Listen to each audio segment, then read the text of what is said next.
Assalamualaikum warahmatullahi wabarakatuh. Salam literasi, sahabat literasi dimanapun berada. Jumpa lagi.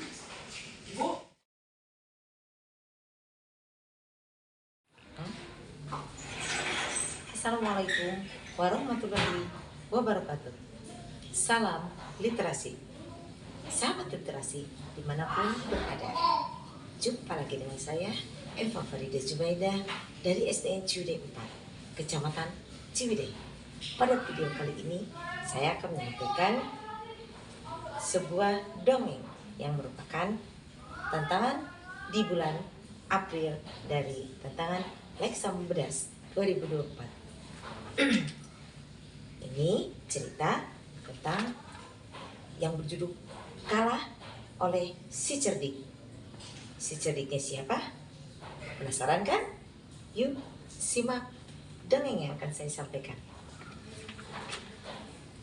Di sebuah hutan ada sebuah sumber air. Airnya jernih, mengalir ke sebuah telaga. Semua penghuni hutan itu minum dari sumber air yang sama. Setiap golongan binatang memiliki jadwal yang tidak tertulis untuk bergiliran minum di telaga tersebut. Pada suatu hari, musim kemarau tiba. Mereka, tentu saja para binatang-binatang itu kehausan.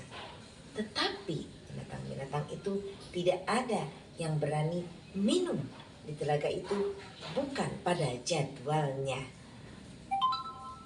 Hingga pada suatu pagi, binatang-binatang yang ada di hutan itu berdatangan menuju ke sumber air.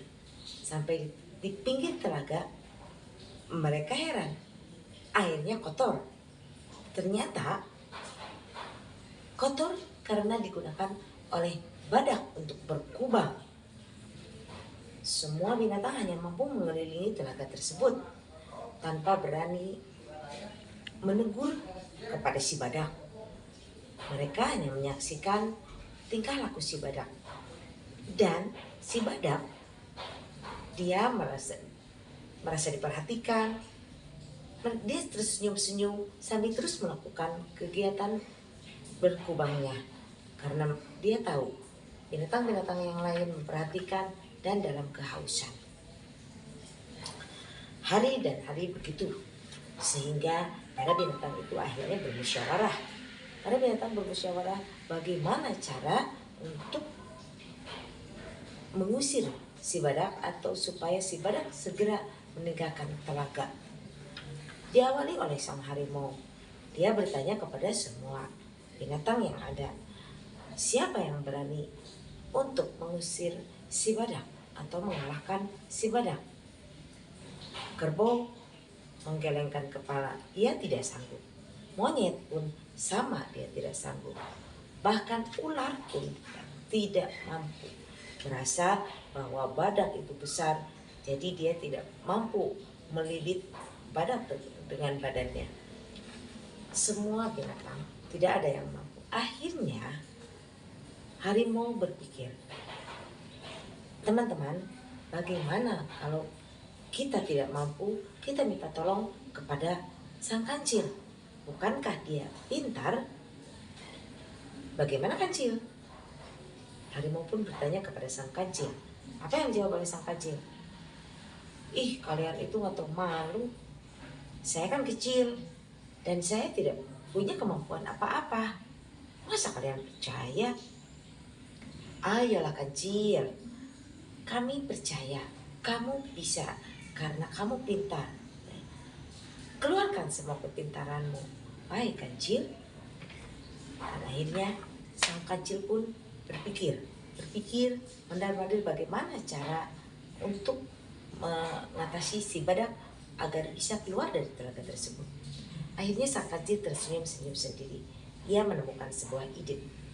Dan sang kancil pun lari menuju ke telaga, lalu berbicara dengan lemah lembut dan sangat sopan kepada sang badak. Sang badak merasa tersanjung. Dia mau mendengarkan apa yang diucapkan sang kancil. sang kancil mengatakan bahwa sang badak harus berada di sebuah pohon, yaitu pohon terut, di mana ada makhluk halus yang akan menjahili sang badak.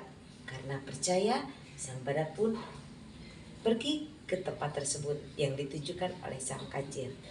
Setiap setengah hari sang badak akan berada di sana, lalu menuju sore dia akan kembali ke telaga. Pada saat sang badak berada di pohon terut, binatang-binatang yang lain secara bergiliran minum di telaga tersebut. Dan pada saat sang badak kembali, binatang yang lain pergi meninggalkan telaga tersebut. Demikian seterusnya. Semua sangat berterima kasih kepada sang kancil, karena dengan jasanya menceritakannya kita bisa minum kembali air di telaga tersebut. Nah, demikian dongeng kalah oleh si cerdik. Sang kancil yang cerdik selalu dimintai pertolongan akan kecerdikannya. Hikmah yang bisa kita ambil dari cerita ini adalah ternyata untuk mengalahkan suatu kesewenang-wenangan tidak perlu dengan mengeluarkan tenaga yang besar, cukup dengan akal, pikiran, dan kebijakan. Maka kita akan mendapatkan solusi yang terbaik. Demikian yang bisa saya sampaikan pada video ini. Assalamualaikum warahmatullahi wabarakatuh. Salam literasi.